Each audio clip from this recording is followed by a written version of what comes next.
You ask Tiger to solve. This deals with linear equations with one unknown. The final result is m equals 28/9.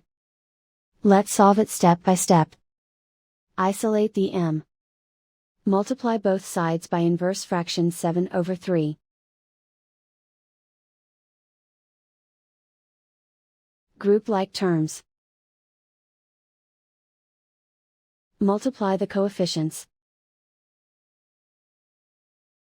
Simplify the fraction.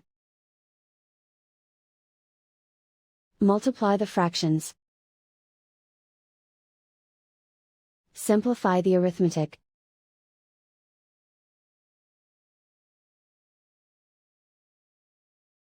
And so the final result is m equals 28/9.